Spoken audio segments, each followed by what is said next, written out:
Assalamualaikum warahmatullahi wabarakatuh. Perkenalkan, nama saya Muhammad Cahyo Hari Aprilianto. Saya dari program studi Teknik Pertanian Universitas Mataram. Di sini saya akan membuat video mengenai tugas dari mata kuliah Analisis Sistem dan Desain, yaitu mengenai dua contoh sistem dalam bidang teknik pertanian. Di sini saya membahas dua mesin. Yang pertama yaitu mesin roasting kopi atau mesin sangrai kopi. Kemudian yang kedua mengenai mesin pembuat briquette. Untuk lebih jelasnya, mari kita simak video ini. Oke, ini mesin yang pertama yaitu mesin penyangrai kopi.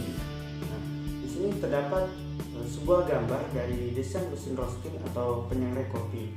Nah, dalam gambar tersebut terdapat komponen-komponen agar mesin tersebut dapat difungsikan. Dalam mesin penyangrai kopi ini terdapat unsur-unsur sistem. Unsur-unsur sistem tersebut terdiri dari sub-subsistem. Sub-subsistem ini berupa komponen yang ada pada gambar tersebut. Nah, apa aja? Terdapat di sini ada kerangka mesin dan ada dudukan mesinnya, kemudian ada dudukan kompor, kemudian ada pengaduk spiral, ada silinder, kemudian ada tutup silinder bagian kanan dan kiri, dan ada tutup silinder bagian atas dan cerobong. Nah, kemudian bagaimana interaksi antar komponen tersebut? Yang pertama nih, rangka mesin sangrai. Rangka mesin sangrai ini merupakan bagian terpenting karena apa?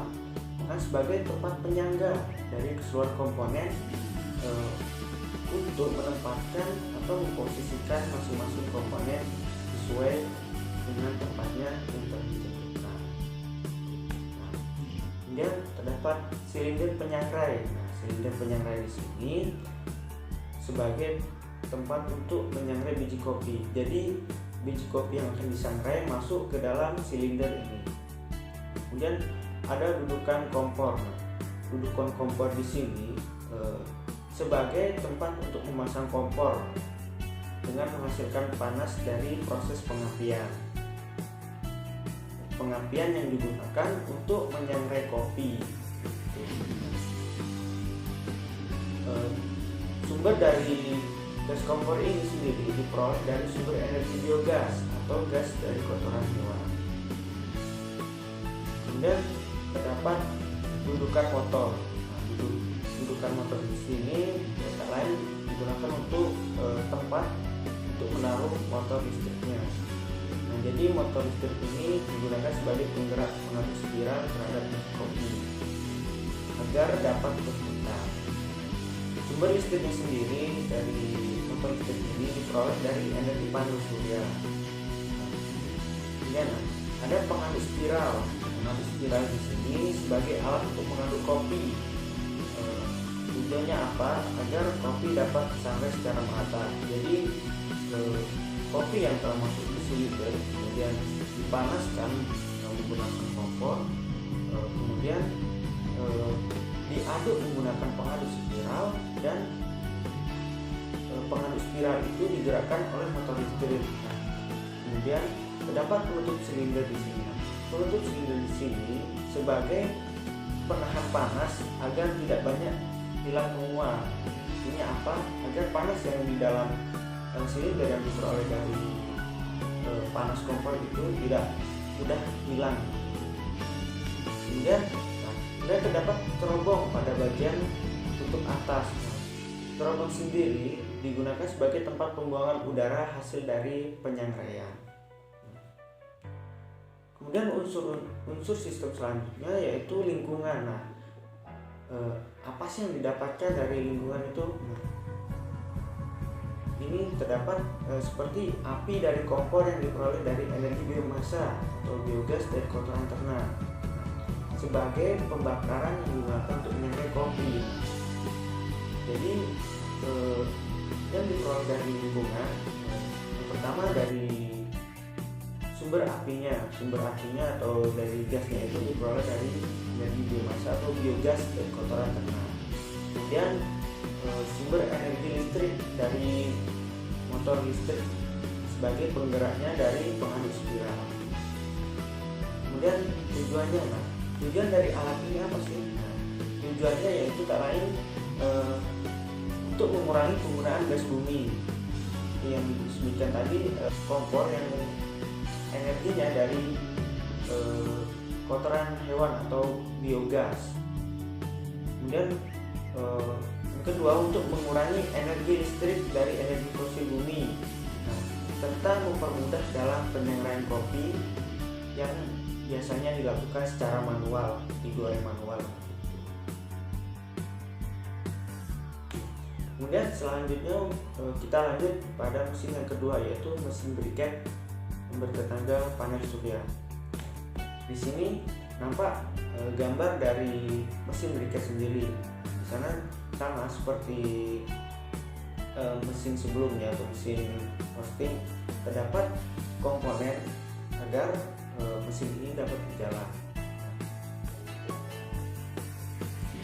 Terdapat juga unsur-unsur sistemnya di sini. Unsur sistem tersebut sama seperti tadi, ada subsub sistem. Subsub sistem tadi komponennya yaitu ada kontrol panel, kemudian motor listrik, bel, kemudian corong, kemudian ada screw atau pahat, kemudian housing, dan elemen pemanasnya. Kemudian bagaimana interaksinya? Interaksi yang pertama dimulai dari kontrol panel sebagai kendali atau pengatur beroperasinya mesin untuk bekerja. Jadi mulai dari motor listrik, kemudian sampai elemen pemanasnya diatur melalui kontrol panel. Kemudian corong sebagai tempat dimasukkannya bahan briket. Jadi bahan untuk membuat briket dimasukkan melalui corong ini. Tujuannya apa? Agar bahan yang dimasukkan dalam bus ini tidak berserakan. Dan terdapat motor listrik. Motor listrik di sini bersumber dari energi panas surya sebagai pengaktifan tenaga penggerak yang bersumber dari radiasi cahaya matahari untuk melakukan proses pembakuran bahan. Dan ada bel.